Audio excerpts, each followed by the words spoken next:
My name's Jeremy Gilley. I'm an independent documentary filmmaker and the founder of Peace One Day. In July 1998, I decided to make a film about peace. Then I realised there was no day of peace.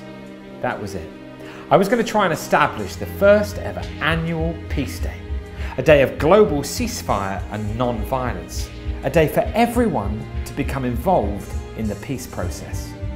The office was a spare room in my mum's house. I had a computer, a telephone, and a handful of committed friends to help out.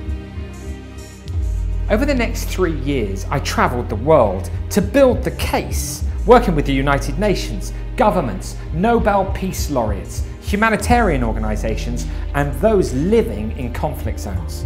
If there is a cessation for a day, then it gives us an opportunity to move supplies safely through places that are otherwise difficult. Through time, I think it will become more and more effective. What do you think? To come to 100%, you need a lot of time. But I think the great thing is at least we've done something for the next generation. Any moment that we can give the combatants to pause, to think, and reflect on what they are doing to their own people and to the environment will be a great achievement. And I would support it 100%. In September 2001, the member states of the United Nations unanimously adopted a peace day, a day of ceasefire and non-violence, the 21st of September, annually. It was incredible. Was originally brought to our attention by a UK-based organisation, Peace One Day. It is so decided. The next challenge was to prove that the day could really work by stopping the fighting in a conflict zone so that humanitarian action could take place. An old friend, Jude Law, wanted to help.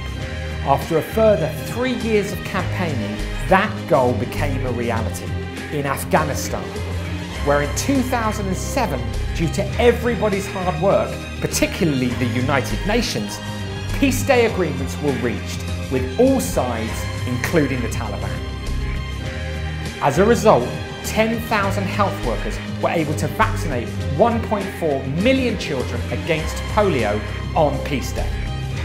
The UN also announced in Afghanistan that on the day, there was a 70% reduction of violent incidents. It was amazing. The cynic used to say, what difference does a day make? What I saw in Afghanistan was, well, the difference is life or death.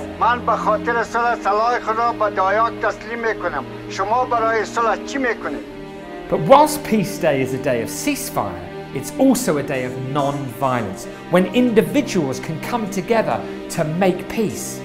In fact, 97% of the world's violence happens in our communities, our schools, our homes, places of work. Consequently, we reach out to all sectors of society to ask everyone to become involved. Providing free educational tools, building coalitions of corporations, NGOs and others, creating sport, music and dance initiatives, holding Peace Day celebrations featuring major artists.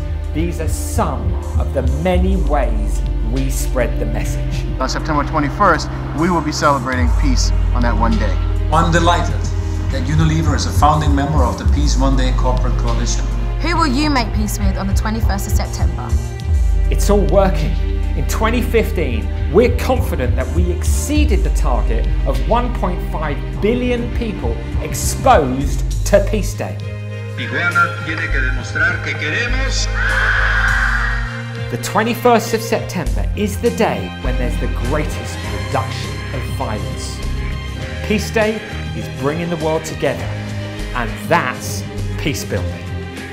The International Day of Peace is a time for reflection, a day when we reiterate our belief in non-violence and call for a global ceasefire.